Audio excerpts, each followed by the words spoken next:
Orang-orang Quraisy berbeda pendapat dengan Abdul Muthalib tentang sumur Zam-Zam. Ibnu Ishaq berkata, sesudah Abdul Muthalib dijelaskan tugasnya, ditunjukkan lokasi sumur Zam-Zam, dan mengetahui bahwa ia dipercaya, ia pergi mengambil cangkul dengan ditemani anaknya, Al-Harts. Ketika itu, ia baru mempunyai satu orang anak, yaitu Al-Harts tersebut. Kemudian ia menggali lokasi tersebut. Ketika ia melihat isinya, ia bertakbir. Berhukum kepada dukun wanita Bani Sa'ad. Ibnu Ishaq berkata, orang-orang Quraisy mengetahui bahwa Abdul Muthalib berhasil mencapai maksudnya, kemudian mereka menemuinya dan berkata kepadanya, "Hai Abdul Muthalib, sesungguhnya sumur tersebut adalah sumur nenek moyang kita, Ismail, dan kami mempunyai hak atas sumur tersebut. Oleh karena itu, libatkan kami di dalamnya." Abdul Muthalib berkata, "Tidak, sesungguhnya persoalan ini dikhususkan untukku dan tidak untuk kalian. Persoalan ini diberikan kepadaku dan tidak kepada kalian." Mereka berkata kepada Abdul Muthalib, "Berlaku adillah kepada kami. Sungguh kami tidak akan membiarkanmu dan melawanmu dalam masalah ini." Abdul Muthalib berkata, "Kalau begitu, carilah orang yang kalian sukai kemudian kita selesaikan persoalan ini kepadanya." Mereka berkata kepada Abdul Muthalib, "Dukun wanita Bani Sa'ad Huzaim." Abdul Muthalib berkata, "Ya, dukun wanita tersebut tinggal di pinggiran Syam." Kemudian Abdul Muthalib berangkat ke sana dengan ditemani beberapa orang dari kabilah ayahnya, Bani Abdumanaf, dan berangkat pula ke sana beberapa orang dari setiap kabilah Quraisy. Ali bin Abu Thalib berkata, ketika itu, lokasi-lokasi yang ada berbentuk padang Sahara yang tandus. Ketika mereka melewati salah satu padang Sahara yang tandus di antara Hijaz dengan Syam, persediaan air Abdul Muthalib dan rombongannya habis. Mereka pun kehausan dan yakin akan mati. Mereka meminta air kepada kabilah-kabilah Quraisy, namun kabilah-kabilah Quraisy menolak memberi air kepada mereka. Kabilah-kabilah Quraisy berkata, "Kita sedang berada di padang Sahara yang tandus dan kami juga takut mengalami apa yang kalian alami." Ketika Abdul Muthalib mengetahui jawaban kabilah-kabilah Quraisy dan kekhawatiran mereka terhadap diri mereka, ia berkata, "Bagaimana pendapat kalian?" Mereka berkata, "Pendapat kami selalu mengikuti pendapatmu. Maka perintahkan apa saja yang engkau inginkan kepada kami." Abdul Muthalib berkata, "Aku berpendapat, hendaklah setiap orang dari kalian membuat galian untuk dirinya sesuai dengan kemampuan yang dimilikinya. Jika ada yang meninggal dunia, maka sahabat-sahabatnya mendorongnya ke dalam lubang galiannya, kemudian menguruknya, hingga tinggal tersisa satu orang di antara kita, karena kehilangan satu orang itu lebih ringan madaratnya daripada kehilangan semua rombongan." Mereka berkata, "Apa yang engkau perintahkan ini sangat tepat." Kemudian setiap orang dari mereka menggali lubang untuk dirinya, dan menunggu datangnya kematian karena kehausan. Abdul Muthalib berkata kepada sahabat-sahabatnya, "Demi Allah, sesungguhnya menjatuhkan diri kepada kematian seperti ini, dan tidak berjalan di muka bumi, serta tidak berusaha untuk diri sendiri adalah sebuah kelemahan.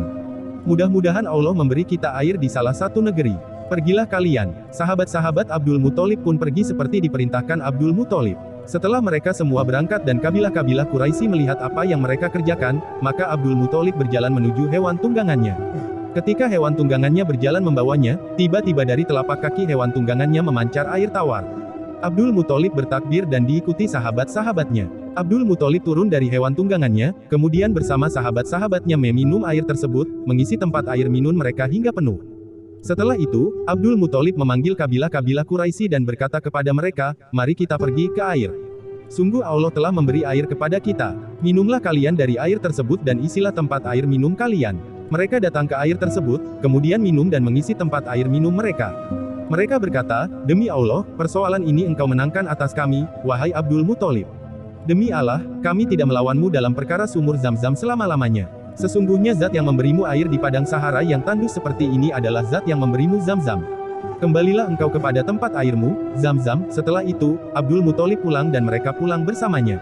Mereka tidak meneruskan perjalanan kepada dukun wanita. Ibnu Ishaq berkata, "Itulah yang sampai kepadaku hadits Ali bin Abu Thalib tentang Zam-Zam." Ibnu Ishaq berkata, "Aku mendengar dari orang yang pernah berbicara dengan Abdul Muthalib bahwa dikatakan kepadanya ketika ia diperintahkan menggali sumur Zam-Zam, kemudian ajaklah orang-orang kepada air penghilang dahaga yang tidak keruh. Ia beri air minum orang-orang yang berhaji dalam setiap ama, yang di dalamnya terdapat kebaikan. Tidak ada yang ditakutkan padanya selagi ia dimakmurkan." Mendengar ucapan seperti itu, Abdul Muthalib segera pergi menemui orang-orang Quraisy, dan berkata kepada mereka, "Ketahuilah, bahwa aku diperintahkan untuk menggali sumur Zam-Zam untuk kalian." Mereka berkata, "Apakah telah dijelaskan kepadamu di mana tempat sumur Zam-Zam tersebut?" Abdul Muthalib berkata, "Tidak." Mereka berkata, "Kalau begitu, tidurlah engkau seperti engkau tidur sebelumnya dan bermimpi seperti itu. Jika ucapan tersebut berasal dari Allah, Dia akan memberi penjelasan kepadamu." Jika ucapan tersebut berasal dari setan, ia tidak akan kembali kepadamu. Abdul Muthalib kembali ke tempat tidurnya, kemudian tidur. Dalam tidurnya, seseorang datang kepadanya, kemudian berkata kepadanya, "Galilah Zam-Zam. Jika engkau menggalinya, engkau tidak akan menyesal, karena Zam-Zam tersebut adalah peninggalan ayahmu yang terbesar. Airnya tidak habis selama-lamanya, melimpah, dan memberi minum kepada jamaah haji yang teragung. Zam-Zam tersebut seperti burung unta yang kencang larinya dan belum diambil. Di dalamnya, orang bernazar kepada zat pemberi nikmat. Zam-Zam adalah harta warisan dan perjanjian yang kuat. Bukan seperti apa yang telah engkau ketahui sebelumnya. Zam-Zam tersebut antara kotoran dan darah." Ibnu Hisham berkata, perkataan di atas dan perkataan sebelumnya dalam hadits Ali bin Abu Thalib tentang Zam-Zam menurut kami adalah sajak biasa dan bukan syair. Ibnu Ishaq berkata, menurut banyak orang, ketika perkataan di atas dikatakan kepada Abdul Muthalib, ia berkata, "Di manakah Zam-Zam tersebut berada?" Dikatakan kepadanya, "Di rumah semut di mana di dalamnya burung gagak menggali besok pagi." Wallahu alam, mana yang benar dalam hal ini? Abdul Muthalib menggali sumur Zam-Zam. Ibnu Ishaq berkata, kemudian Abdul Muthalib dengan ditemani anaknya, Al-Harts ketika itu, ia tidak mempunyai anak selain Al-Harts pergi kemudian melihat rumah semut, dan di tempat tersebut terdapat burung gagak sedang melubangi tanah, tepatnya di antara dua patung Isaf dan Nailah, tempat orang-orang Quraisy menyembelih hewan kurban mereka. Abdul Muthalib mengambil cangkul, kemudian menggali tanah di tempat yang ia diperintah untuk menggalinya. Ketika orang-orang Quraisy melihat kesungguhan Abdul Muthalib, mereka menemuinya dan berkata kepadanya, "Demi Allah, kami tidak akan membiarkanmu menggali di tempat di antara dua patung kami, tempat kami menyembelih hewan kurban." Abdul Muthalib berkata kepada anaknya, "Al-Harts, lindungiku aku hingga aku selesai menggali. Demi Allah, aku tetap akan melaksanakan apa yang telah diperintahkan kepadaku." Ketika orang-orang Quraisy mengetahui bahwa Abdul Muthalib tidak bisa dikalahkan, mereka membiarkan Abdul Muthalib menggali, dan menahan Din daripadanya. Baru saja sebentar Abdul Muthalib menggali, ia melihat isi sumur tersebut, kemudian bertakbir dan mengetahui bahwa ia direstui. Ketika meneruskan penggalian, ia melihat dua patung kijang dan emas yang ditimbun Jurhum di dalamnya ketika akan meninggalkan Makkah. Abdul Muttalib juga menemukan pedang-pedang yang berdarah dan baju besi. Orang-orang Quraisy berkata kepada Abdul Muthalib, "Hai Abdul Muthalib, kami mempunyai hak yang sama denganmu dalam kesyirikan dan kebenaran ini." Abdul Muthalib berkata, "Tidak, namun mari kita ambil keputusan yang adil antara aku dengan kalian. Kita selesaikan persoalan ini dengan kotak dadu." Mereka berkata, "Apa yang akan engkau perbuat?" Abdul Muthalib berkata, "Aku buat 2 dadu untuk Ka'bah, 2 dadu untukku, dan 2 dadu untuk kalian. Barang siapa kedua dadunya keluar, ia mendapat bagian. Barang siapa kedua dadunya tidak keluar, ia tidak mendapat bagian sedikit pun." Mereka berkata, "Engkau benar." Kemudian Abdul Muthalib membuat 2 dadu berwarna kuning untuk Ka'bah, 2 dadu berwarna hitam untuk dirinya, dan 2 dadu berwarna putih untuk orang-orang Quraisy. Setelah itu mereka memberikannya kepada penjaga kotak dadu yang bertugas mengadakan undian di samping patung Hubal. Hubal terletak di dalam Ka'bah dan merupakan patung mereka yang paling besar. Patung Hubal inilah yang dimaksud Abu Sufyan pada perang Uhud, "Menangkan agamamu, wahai Hubal." Abdul Muthalib berdiri berdoa kepada Allah, dan pada saat yang sama penjaga kotak dadu mengadakan undian, kemudian keluarlah 2 dadu berwarna kuning yang berarti 2 patung kijang dari emas menjadi milik Ka'bah, dan 2 dadu berwarna hitam yang berarti bahwa pedang dan baju besi menjadi milik Abdul Muthalib. 2 dadu milik orang-orang Quraisy tidak keluar. Kemudian Abdul Muthalib memasang pedang-pedang tersebut, dan 2 patung kijang dari emas di pintu Ka'bah. Itulah emas pertama kali yang dikenakan di Ka'bah menurut pendapat para ulama. Setelah itu, Abdul Muthalib memberi air minum kepada jamaah dengan air Zam-Zam. Sumur-sumur di Makkah. Ibnu Hisham berkata, sebelum penggalian sumur Zam-Zam, orang-orang Quraisy telah menggali banyak sekali sumur di Makkah seperti dikatakan kepadaku oleh Ziyad bin Abdullah al-Bakai dari Muhammad bin Ishaq yang berkata, Abdul Syams bin Abdu Manaf menggali sumur At-Tawiyu. Sumur tersebut terletak di Makkah atas, tepatnya di Al-Baizah, di rumah Muhammad bin Yusuf. Sumur Batzar. Hashim bin Abdu Manaf menggali sumur Batzar. Sumur tersebut terletak di Al-Mustanzar Hatmu Al-Handamah di atas mulut jalan Abu Talib. Ada yang mengatakan, ketika menggalinya Hashim bin Abdu Manaf berkata, "Demi Allah, aku akan menjadikan sumur Batzar untuk kepentingan umum semua manusia." Ibnu Hisham berkata, salah seorang penyair berkata, Allah memberi air minum yang tempatnya aku ketahui, yaitu Jurab, Malkum, Batzar, dan Al-Gamru. Sumur Sajlah. Ibnu Ishaq berkata, Hashim bin Abdu Manaf juga menggali sumur Sajlah. Sumur tersebut milik Al-Mutim bin Adi bin Naufal bin Abdu Manaf, dan manusia mengambil air minum daripadanya. Bani Naufal mengklaim, Al-Mutim membeli sumur tersebut dari Asad bin Hashim. Namun Bani Hashim juga mengklaim, Hashim bin Abdul Manaf menghibahkan sumur tersebut kepada Al-Mutim ketika telah muncul sumur Zam-Zam, karena sudah merasa cukup dengan sumur Zam-Zam dan tidak lagi membutuhkan sumur-sumur lain. Sumur Al-Hafru. Umayyah bin Abdul Syams menggali sumur Al-Hafru untuk kepentingan dirinya sendiri. Sumur Sakuyah. Bani Asad bin Abdul Uzza menggali sumur Sakuyah. Sumur tersebut milik Bani Asad. Sumur Ununu Ahrat. Bani Abduda'ar menggali sumur Umu Ahrat. Sumur As-Sunbulah. Bani Jumah menggali sumur As-Sunbulah. Sumur As-Sunbulah adalah sumur milik Khalaf bin Wahbe. Sumur Al-Gamru. Bani Saham menggali sumur Al-Gamru. Sumur Al-Gamru adalah sumur milik Bani Saham. Sumur Ram, Hanun, dan Al-Hafru. Di antara sumur-sumur Jalian Makkah kuno sejak zaman Murrah bin Ka'ab, Kilab bin Murrah, dan tokoh-tokoh Quraisy dari generasi pertama dan mereka minum daripadanya ialah sumur Ram yang menjadi milik Murrah bin Ka'ab bin Luwai, sumur Ham yang merupakan sumur Bani Kilab bin Murrah, dan sumur Al-Hafru. Hujaifah bin Ghanim, saudara Bani Adi bin Ka'ab bin Luwai. Ibnu Hisyam berkata bahwa Hujaifah bin Ghanim adalah ayah dari Abu Jaham bin Hujaifah berkata, "Sejak dulu kami kaya selama berabad-abad. Kita tidak mengambil air kecuali dari Hum dan Al-Hafru." Ibnu Hisyam berkata, bait-bait syair di atas adalah penggalan dari syair syiar Hujaifah, dan secara lengkap akan saya sebutkan pada tempatnya, insya Allah. Keutamaan air Zam-Zam. Ibnu Ishaq berkata, air Zam-Zam lebih bersih dari air-air yang ada sebelumnya. Jamaah haji diberi air minum dengannya, orang-orang berdatangan kepadanya, karena sumur Zam-Zam berdekatan dengan Masjidil Haram, lebih utama dari air-air lainnya, dan karena sumur Zam-Zam adalah sumur Ismail bin Ibrahim alaihissalam. Penyair-penyair Quraisy membangga-banggakan sumur Zam-Zam. Bani Abdul Manaf berbangga diri dengan sumur Zam-Zam atas seluruh orang-orang Quraisy, bahkan atas seluruh orang-orang Arab. Musafir bin Abu Amr bin Umayyah bin Abdul Syams bin Abdul Manaf berkata membangga-banggakan prestasi mereka, memberi minum jamaah haji, menjamu mereka, apa yang mereka berikan kepada manusia, sumur Zam-Zam yang ada pada mereka, bahwa Bani Manaf adalah pemilik Ka'bah, mereka lebih mulia dan terhormat, kami mewarisi kebesaran dari nenek moyang kami. Kemudian dengannya kami mendaki ke tempat yang tinggi, bukankah kita memberi minum pada jamaah haji? Dan menyembelih unta untuk tamu-tamu, jamaah haji. Jika kita kalah, kita tidak bisa dimiliki. Siapakah yang mempunyai keabadian selama-lamanya? Zam-Zam ada di tempat kami. Dan kami mencukil mata setiap orang yang dengki. Ibnu Ishaq berkata bahwa Hujaifah bin Ghanim, saudara Bani Adi bin Ka'ab bin Luwai berkata, pemberi minum jamaah haji, kemudian pemberi kebaikan adalah Hashim dan Abdul Manaf, dialah pemimpin Firi itu. Zam-Zam disembunyikan di makam. Kemudian pemberian minum kepada jamaah haji olehnya menjadi kebanggaan atas semua orang yang mempunyai kebanggaan.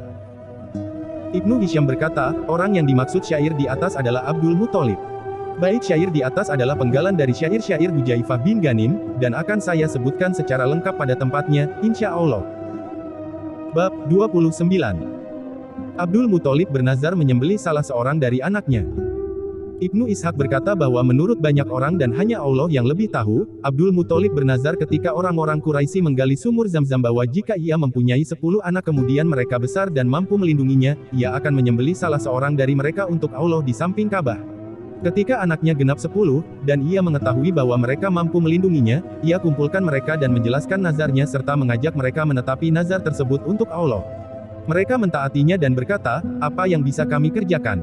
Abdul Muthalib berkata, hendaklah setiap orang dari kalian ngambil dadu kemudian menulis namanya di atas dadu tersebut, kemudian kalian datang kepadaku. Mereka kerjakan apa yang diperintahkan Abdul Muthalib setelah itu menemuinya. Kemudian Abdul Muthalib membawa mereka ke patung Hubal di Ka'bah. Dadu di samping Hubal dan apa yang diperbuat orang-orang Arab di dalamnya. Patung Hubal terletak di atas sumur di dalam Ka'bah. Sumur tersebut adalah tempat pengumpulan hewan sembelihan untuk Ka'bah. Di samping patung Hubal terdapat 7 dadu dan pada setiap dadu terdapat tulisan. Di antara dadu tersebut, terdapat tulisan diyat-diyat. Jika orang-orang Quraisy berselisih tentang siapa yang berhak menanggung diyat, mereka mengkocok ke 7 dadu tersebut. Jika yang keluar adalah dadu al-aklu, maka diyat harus ditanggung oleh orang yang keluar namanya pada dadu tersebut. Di antara dadu tersebut terdapat tulisan na'am ya untuk sesuatu yang mereka inginkan. Jika mereka menginginkan sesuatu, mereka mengkocok kotak dadu. Jika yang keluar ialah dadu yang bertuliskan na'am, ya, mereka mengerjakannya. Ada lagi dadu yang bertuliskan la tidak. Jika mereka menginginkan sesuatu, mereka mengkocok kotak dadu. Jika yang keluar adalah dadu yang bertuliskan la tidak, mereka tidak mengerjakannya. Ada lagi dadu yang bertuliskan minkum dari kalian, mulsak anak angkat min gairikum, dari selain kalian, dan ajmiyahu air. Jika mereka hendak menggali air, mereka mengkocok kotak dadu, dan dadu apapun yang keluar, maka mereka mengerjakannya. Jika orang-orang Quraisy ingin menghitan anak mereka, atau menikahkan anak-anak mereka, atau memakamkan jenazah mereka, atau ragu-ragu tentang nasab salah seorang dari mereka, maka mereka pergi membawa yang bersangkutan kepada patung Hubal dengan tidak lupa membawa uang sebesar 100 dirham dan hewan sembelian unta atau kambing, kemudian mereka memberikannya kepada penjaga kotak dadu. Mereka mendekatkan sahabat yang mereka inginkan sesuatu padanya, dan berkata, "Wahai Tuhan kami, inilah si Fulan bin Fulan. Kami menginginkan ini dan itu pada orang ini. Berikan kebenaran padanya." Mereka berkata kepada penjaga kotak dadu, "Kocoklah kotak dadu. Jika yang keluar adalah dadu yang bertuliskan minkum, dari kalian, maka orang tersebut menjadi bagian dari mereka. Jika yang keluar adalah dadu yang bertuliskan min gairikum, dari selain kalian, orang tersebut menjadi sekutu bagi mereka.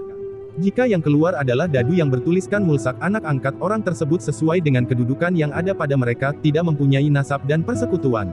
Jika yang keluar adalah dadu yang bertuliskan na'am ya, mereka mengerjakan sesuatu tersebut. Jika yang keluar adalah dadu yang bertuliskan la tidak, mereka menunda persoalan tersebut hingga tahun depan, kemudian pada tahun berikutnya mereka datang lagi. Jadi mereka menyerahkan segala persoalan mereka kepada dadu yang keluar. Abdul Muthalib mengamati anak-anaknya untuk menyembelih salah seorang dari mereka.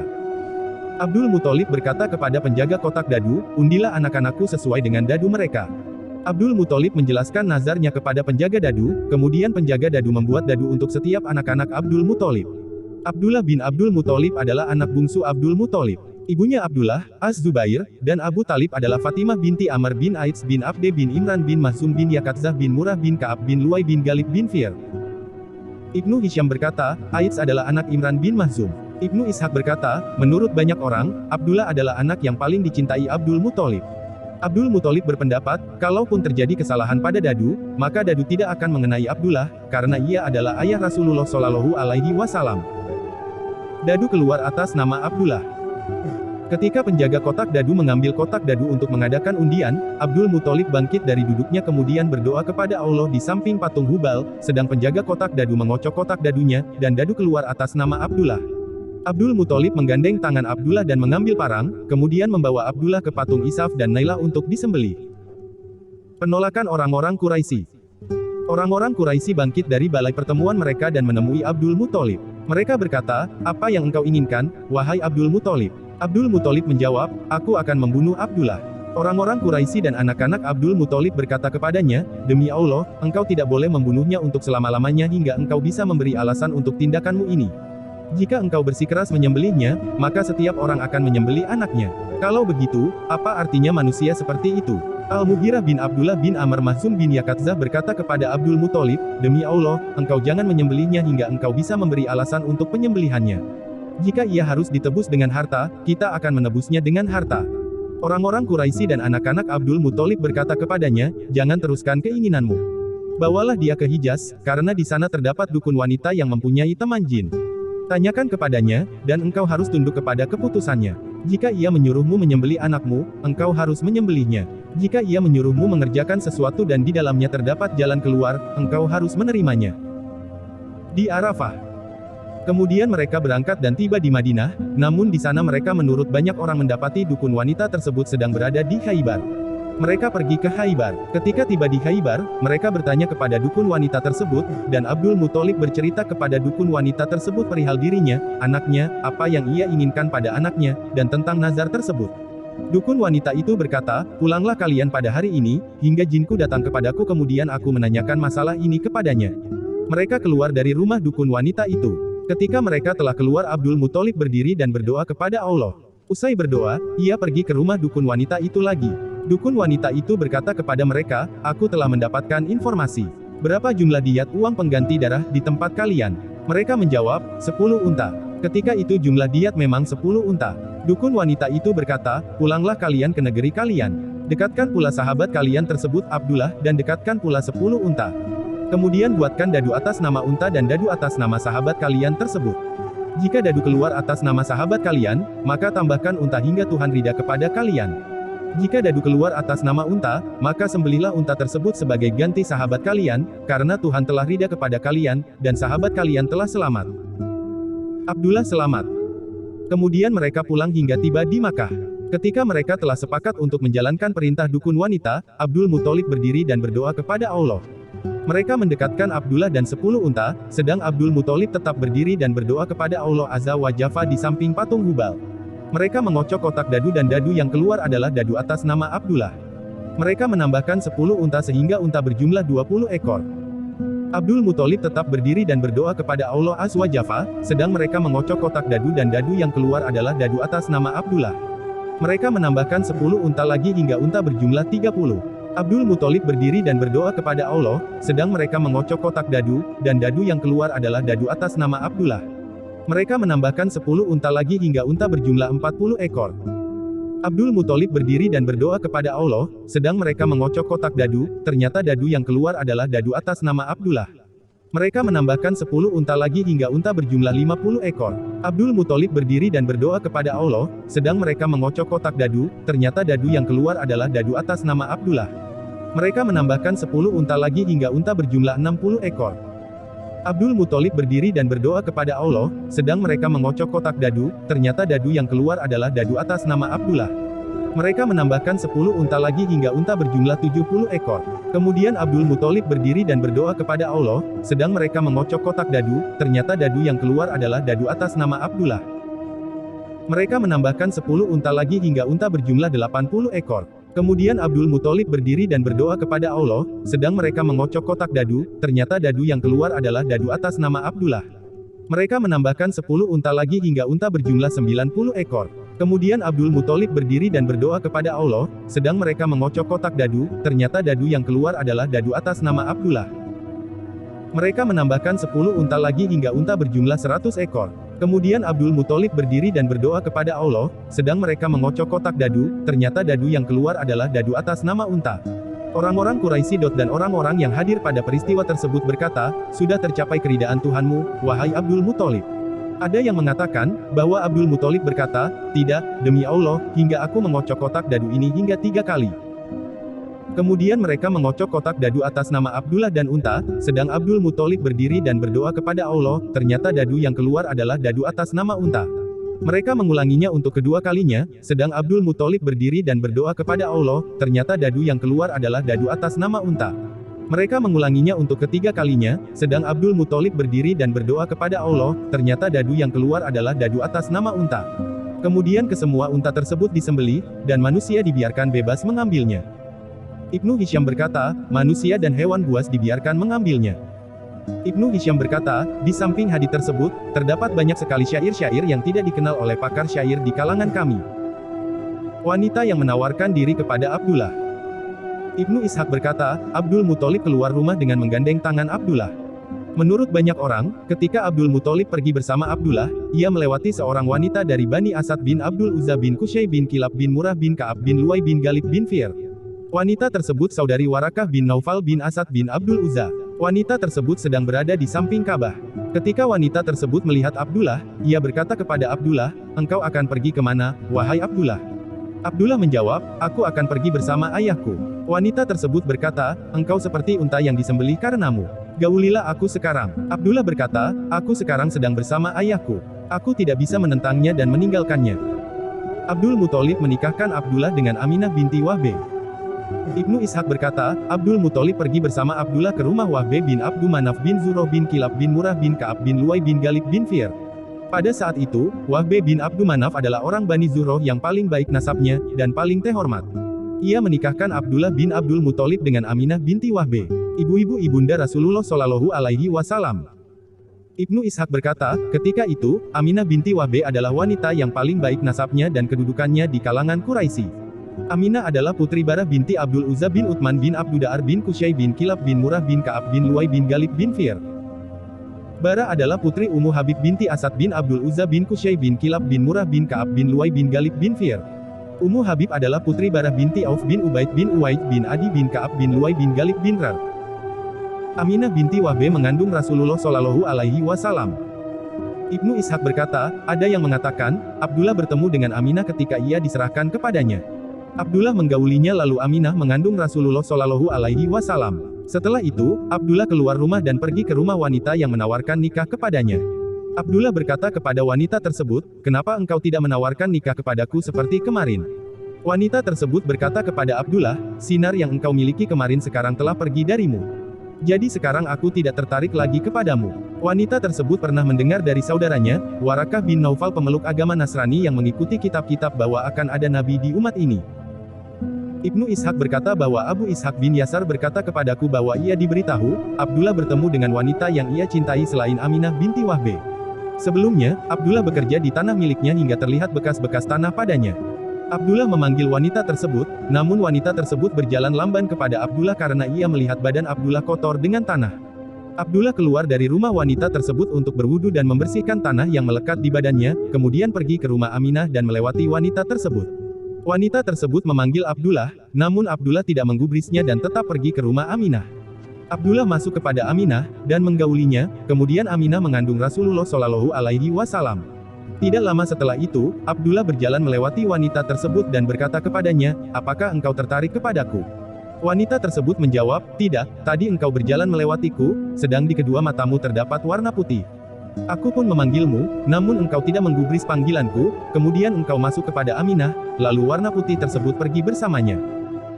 Ibnu Ishaq berkata bahwa orang-orang berkata tentang wanita yang berkata kepada Abdullah yang berjalan melewatinya, sedang di kedua mata Abdullah terdapat warna putih seperti warna putih di kuda berkata, "Aku pun memanggil Abdullah dengan harapan warna putih tersebut menjadi milikku, namun ia tidak menggubris panggilanku." Ia masuk kepada Aminah, lalu menggaulinya, kemudian Aminah mengandung Rasulullah Shallallahu Alaihi Wasallam. Jadi Rasulullah Shallallahu Alaihi Wasallam adalah orang Quraisy yang paling baik nasabnya, dan paling terhormat dari jalur ayah dan ibunya. Bab 30. Apa yang dikatakan kepada Aminah ketika mengandung Rasulullah Shallallahu Alaihi Wasallam? Mimpi Aminah. Ibnu Ishaq berkata bahwa banyak orang mengatakan, dan hanya Allah yang lebih tahu. Aminah binti Wahbe, ibunda Rasulullah Shallallahu Alaihi Wasallam bercerita, ketika ia mengandung Rasulullah Shallallahu Alaihi Wasallam, ia bermimpi didatangi seseorang, kemudian orang tersebut berkata kepadanya, "Sesungguhnya engkau mengandung pemimpin umat ini. Jika engkau melahirkannya, ucapkan, aku meminta perlindungan untuknya kepada Allah yang Maha Esa dari keburukan semua pendengaran, dan beri nama dia Muhammad." Ketika Aminah mengandung Rasulullah Shallallahu Alaihi Wasallam, ia melihat seberkas sinar keluar dari perutnya dan dengan sinar tersebut ia bisa melihat istana-istana Busra di Syam. Wafatnya Abdullah. Ibnu Ishaq berkata, tidak lama kemudian Abdullah bin Abdul Muthalib, ayahanda Rasulullah Shallallahu Alaihi Wasallam meninggal dunia, ketika ibunda Rasulullah Shallallahu Alaihi Wasallam sedang mengandung beliau. Bab 31. Kelahiran Rasulullah Shallallahu Alaihi Wasallam. Zaman kelahiran Rasulullah Shallallahu Alaihi Wasallam. Ibnu Ishaq berkata, bahwa Abu Muhammad bin Abdul Malik bin Hisham berkata kepadaku bahwa Ziyad bin Abdullah al-Bakai berkata kepadaku dari Muhammad bin Ishaq al-Muttalibi yang berkata, Rasulullah Shallallahu Alaihi Wasallam lahir pada hari Senin, tanggal 12 Rabiul Awal, tahun Gajah. Ibnu Ishaq berkata bahwa Al-Muthalib bin Abdullah bin Qais bin Mahramah berkata kepadaku dari ayahnya dari kakeknya yang berkata, aku dan Rasulullah Shallallahu Alaihi Wasallam lahir pada tahun Gajah. Kami lahir pada tahun yang sama. Ibnu Ishaq berkata bahwa Sholih bin Ibrahim bin Abdurrahman bin Auf berkata kepadaku dari Yahya bin Abdullah bin Sa'ad bin Zurarah al-Ansari yang berkata bahwa beberapa orang dari kaumku berkata kepadaku dari Hasan bin Sabit yang berkata, demi Allah, aku berusia 7 tahun atau 8 tahun. Pada usia tersebut, aku mendengar seorang Yahudi berteriak dengan suara keras di atas menara di Yasrib, hai orang-orang Yahudi. Ketika orang-orang Yahudi telah berkumpul di sekitarnya, mereka berkata kepadanya, celakalah engkau, ada apa denganmu? Lah berkata, pada malam ini, telah muncul bintang Ahmad yang ia lahir dengannya. Muhammad bin Ishaq berkata, aku bertanya kepada Said bin Abdurrahman bin Hasan bin Sabit berusia berapa tahun ketika Rasulullah tiba di Madinah? Ia menjawab, 6 tahun. Sedang usia Rasulullah Shallallahu Alaihi Wasallam ketika beliau tiba di Madinah adalah 53 tahun. Hasan mendengar apa saja yang ia dengar ketika berusia 7 tahun. Kelahiran Rasulullah Shallallahu Alaihi Wasallam dan pemberian nama beliau. Ibnu Ishaq berkata, usai ibundanya melahirkan Rasulullah Shallallahu Alaihi Wasallam, ia mengutus seseorang kepada kakeknya, Abdul Muthalib, dengan membawa pesan, sesungguhnya telah lahir bayi untukmu. Oleh karena itu, datanglah kemari dan lihatlah bayi tersebut. Kemudian Abdul Muthalib melihat Rasulullah Shallallahu Alaihi Wasallam dan Aminah bercerita kepada Abdul Muthalib apa yang dilihatnya ketika ia mengandung Rasulullah Shallallahu Alaihi Wasallam, apa yang dikatakan kepadanya tentang beliau, dan perintah untuk menamakan bayi tersebut dengan sebuah nama. Ada yang mengatakan, Abdul Muthalib mengambil Rasulullah Shallallahu Alaihi Wasallam dan ibundanya, dan membawanya ke Ka'bah. Abdul Muthalib berdoa kepada Allah dan bersyukur kepadanya atas nikmat yang diberikan kepadanya. Kemudian ia menyerahkan Rasulullah Shallallahu Alaihi Wasallam kepada ibunya, dan ia mencarikan ibu susuan untuk Rasulullah Shallallahu Alaihi Wasallam. Penyusuan Rasulullah Shallallahu Alaihi Wasallam, wanita yang menyusui beliau, dan suaminya. Ibnu Ishaq berkata, Rasulullah Shallallahu Alaihi Wasallam disusui wanita dari Sa'ad bin Bakar yang bernama Halimah binti Abu Zuwaib.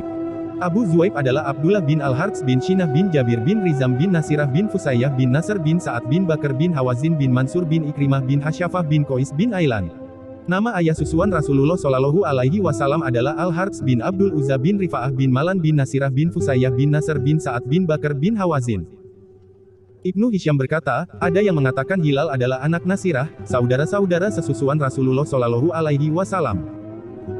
Ibnu Ishaq berkata, saudara-saudara sesusuan Rasulullah Shallallahu Alaihi Wasallam adalah Abdullah bin Al-Harts, Unaisah binti Al-Harts, Hizamah binti Al-Harts yang tidak lain adalah Asis Syaimah.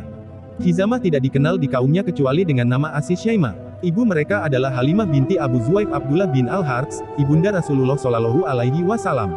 Ada yang mengatakan, Asis Syaimah ikut mengasuh Rasulullah Shallallahu Alaihi Wasallam bersama ibunya ketika beliau tinggal bersama mereka. Halimah As-Sadiyah bercerita tentang bagaimana dia mengambil Rasulullah Shallallahu Alaihi Wasallam.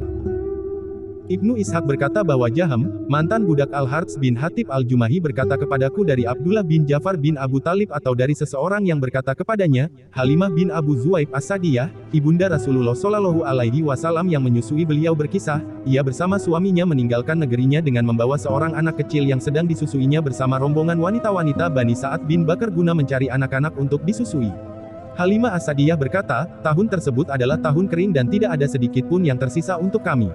Kemudian kami berangkat dengan mengendarai keledaiku yang berwarna putih dan unta tua yang tidak menghasilkan susu setetes pun. Kami semua tidak bisa tidur pada malam hari karena anak-anak kecil yang ikut bersama kami. Anak-anak tersebut menangis karena lapar, air susu tidak mengenyangkannya, dan unta tua kami tidak mempunyai susu yang mengenyangkannya. Namun kami tetap berharap mendapatkan pertolongan dan jalan keluar. Aku berangkat dengan mengendarai keledai. Sungguh, aku lama sekali berada dalam perjalanan hingga hal ini semakin menambah kelaparan dan kelelahan mereka. Itulah yang terjadi hingga kami tiba di Makkah kemudian mencari anak-anak yang bisa kami susui. Setiap wanita dari kami pernah ditawari menyusui Rasulullah Shallallahu Alaihi Wasallam, namun semua menolaknya sebab ia diberitahu bahwa anak tersebut anak yatim, sedang kami mengharap imbalan yang banyak dari ayah si anak. Semua dari kami berkata, anak yatim. Apa yang bisa dikerjakan ibunya dan kakeknya? Kami tidak mau mengambilnya karena sebab tersebut. Setiap wanita telah mendapatkan anak susuan kecuali aku. Ketika kami telah sepakat untuk pulang, aku berkata kepada suamiku, demi Allah, aku tidak sudi pulang bersama teman-temanku tanpa membawa anak yang bisa aku susui. Demi Allah, aku akan pergi kepada anak yatim tersebut dan mengambilnya. Suamiku berkata, engkau tidak salah kalau mau melakukannya. Mudah-mudahan Allah memberi kita keberkahan dengan anak yatim tersebut. Kemudian aku pergi kepada anak yatim tersebut untuk mengambilnya. Demi Allah, aku mengambilnya karena tidak mendapatkan anak lain. Setelah mengambilnya, aku kembali ke tempat istirahatku. Ketika aku meletakkannya ke atas pangkuanku dan memberikan kedua susuku kepadanya, ia menetek hingga kenyang. Saudaranya juga menetek hingga kenyang. Usai keduanya menetek, keduanya tidur, padahal sebelumnya kami tidak bisa tidur. Sedang suamiku, ia pergi ke unta tua milik kami, ternyata air susu unta tua tersebut penuh. Kami pun memerahnya, meminumnya, dan aku meminumnya hingga kenyang. Kami menghabiskan malam tersebut dengan indah. Esoknya, sahabat-sahabatku berkata kepadaku, demi Allah, ketahuilah wahai Halimah, sungguh engkau telah mendapatkan anak yang penuh berkah. Aku berkata, demi Allah, aku juga berharap demikian. Kemudian kami pulang dengan mengendarai keledaiku dan membawa Muhammad. Demi Allah, aku mampu meninggalkan rombonganku dan tidak ada satupun dari keledai mereka yang sanggup menyusulku, hingga wanita-wanita tersebut berkata kepadaku, hai putri Abu Zuwaib, celakalah engkau, berjalanlah pelan-pelan. Bukankah keledai ini yang engkau bawa dari negerimu? Aku katakan kepada wanita-wanita tersebut, ya betul, demi Allah keledai inilah yang aku bawa dari negeriku. Mereka berkata, demi Allah, keledai ini terasa beda dengan keledai-keledai yang lain. Kemudian kami tiba di negeri kami, Bani Sa'ad. Saya tidak mengetahui bumi Allah yang lebih kering dari negeri Bani Sa'ad. Ketika aku tiba di negeriku membawa Muhammad, kambingku datang kepadaku dalam keadaan kenyang dan susunya penuh. Kemudian kami memerahnya dan meminumnya, dan pada saat yang sama orang-orang lain tidak dapat memerah susu setetes pun dan tidak mendapatkannya di susu kambing mereka. Begitulah, hingga kaum kami berkata kepada para penggembala kambing, celakalah kalian, gembalakan kambing-kambing kalian ke tempat penggembala kambing putri Abu Zuhaib menggembalakan kambingnya. Pada sore hari, kambing-kambing mereka pulang dalam keadaan lapar dan tidak mengeluarkan susu setetes pun, sedang kambingku pada sore itu pulang dalam keadaan kenyang dan air susunya banyak. Kami terus mendapatkan tambahan nikmat dan kebaikan dari Allah hingga berjalan 2 tahun. Ketika Muhammad berusia 2 tahun, aku menyapihnya. Ia tumbuh menjadi anak muda yang berbeda dengan anak-anak pada umumnya. Usianya belum genap 2 tahun, namun ia telah menjadi anak yang tegap. Halimah As-Sa'diyah kembali ke Makkah. Halimah As-Sa'diyah berkata, kemudian kami membawa Muhammad kepada ibunya, padahal kami lebih senang ia tinggal bersama kami, karena kami melihat keberkahan padanya. Aku katakan kepada ibunya, bagaimana kalau anakmu tetap tinggal bersamaku, hingga ia kuat, karena aku takut ia terkena wabah penyakit Makkah. Kami berada di Makkah, hingga ibunya mengembalikannya kepada kami, kemudian kami pulang bersamanya. Perihal 2 malaikat. Halimah As-Sa'diyah berkata, demi Allah, sebulan setelah kedatangan kami, ia bersama saudaranya menggembala kambing milik kami di belakang rumah, tiba-tiba saudaranya datang kepada kami dengan berlari. Saudaranya berkata kepadaku dan kepada ayahnya, saudaraku dari Quraisy diambil 2 orang yang berpakaian putih, kemudian keduanya membaringkannya, membelah perutnya, dan mencambuknya. Aku dan ayahnya segera keluar mencarinya. Kami mendapatinya berdiri dengan wajah pucat. Kemudian aku dan ayahnya memeluknya. Kami tanyakan kepadanya, apa yang terjadi denganmu, anakku? Muhammad menjawab, 2 orang berpakaian putih datang kepadaku, kemudian keduanya membaringkanku, membelah perutku, dan mencari di dalam perutku sesuatu yang tidak aku ketahui. Kemudian kami pulang ke rumah kami. Ayahnya berkata kepadaku, hai Halimah, aku khawatir anak ini sakit. Oleh karena itu, antarkan anak ini kepada keluarganya sebelum sakitnya terlihat. Halimah As-Sa'diyah mengembalikan Rasulullah Shallallahu Alaihi Wasallam kepada ibunya. Halimah As-Sa'diyah berkata, kemudian kami menggendong Muhammad, dan menyerahkannya kepada ibunya. Ibunya berkata, kenapa engkau mengantarkannya kepadaku, wahai ibu susuan, padahal sebelumnya engkau meminta ia tinggal denganmu? Aku menjawab, ya, Allah telah membesarkan anakku, aku sudah menyelesaikan apa yang menjadi tugasku, dan aku takut karena banyak kejadian terjadi padanya. Jadi ya aku kembalikan kepadamu seperti yang engkau inginkan. Ibunya berkata, ada apa denganmu? Berkatalah dengan benar kepadaku. Ibunya tidak membiarkanku begitu saja melainkan aku harus bercerita kepadanya. Ibunya berkata, apakah engkau takut setan mengganggunya? Aku menjawab, ya. Ibunya berkata, tidak, demi Allah. Setan tidak mendapatkan jalan untuk masuk kepadanya. Sesungguhnya anakku akan menjadi orang besar di kemudian hari. Maukah engkau aku ceritakan perihal dia? Aku berkata, ya, mau. Ibunya berkata, ketika aku mengandungnya, aku melihat sinar keluar dari perutku kemudian karena sinar tersebut aku bisa melihat istana-istana Busra, daerah di Syam menjadi bercahaya. Demi Allah, aku belum pernah melihat kandungan yang lebih ringan dan lebih mudah dari dia. Ketika aku melahirkannya, ia meletakkan tangannya di tanah dan kepalanya menghadap ke langit. Biarkan dia bersamamu, dan pulanglah dengan tenang. Rasulullah Shallallahu Alaihi Wasallam bercerita tentang dirinya. Ibnu Ishaq berkata, bahwa Saur bin Yazid berkata kepadaku dari sebagian orang berilmu dan aku kira dari Khalid bin Ma'dan al-Kalayu, bahwa beberapa sahabat berkata kepada Rasulullah Shallallahu Alaihi Wasallam. Ceritakan kepada kami tentang dirimu, wahai Rasulullah.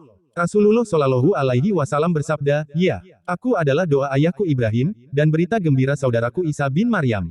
Ketika ibuku mengandungku, ia melihat sinar keluar dari perutnya, dan karena sinar tersebut istana-istana Syam menjadi bercahaya. Aku disusui di Bani Sa'ad bin Bakar. Ketika aku bersama saudaraku di belakang rumah sedang menggembalakan kambing, tiba-tiba 2 orang berpakaian putih datang kepadaku dengan membawa baskom dari emas yang penuh berisi salju. Kedua orang tersebut mengambilku lalu membelah perutku, mengeluarkan hatiku, membelahnya, mengeluarkan gumpalan hitam dari hatiku, dan membuangnya. Setelah itu, keduanya mencuci hatiku dan perutku dengan salju yang telah dibersihkan. Salah seorang dari keduanya berkata kepada sahabat satunya, timbanglah dia dengan 10 orang dari umatnya. Dia menimbangku dengan 10 orang umatku, ternyata aku lebih berat daripada mereka.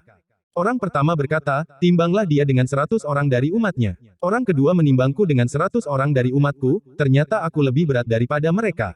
Orang pertama berkata lagi, timbanglah dia dengan 1000 orang dari umatnya. Orang kedua menimbangku dengan 1000 orang dan umatku, ternyata aku lebih berat daripada mereka. Orang pertama berkata, biarkan dia. Demi Allah, seandainya engkau menimbangnya dengan seluruh umatnya, ia lebih berat daripada mereka. Semua nabi menggembala kambing. Ibnu Ishaq berkata bahwa Rasulullah Shallallahu Alaihi Wasallam bersabda, tidak ada satu nabi pun melainkan ia menggembala kambing. Ditanyakan kepada beliau, termasuk engkau, wahai Rasulullah. Rasulullah Shallallahu Alaihi Wasallam bersabda, ya, termasuk aku. Ibnu Ishaq berkata bahwa Rasulullah Shallallahu Alaihi Wasallam pernah bersabda kepada sahabat-sahabatnya,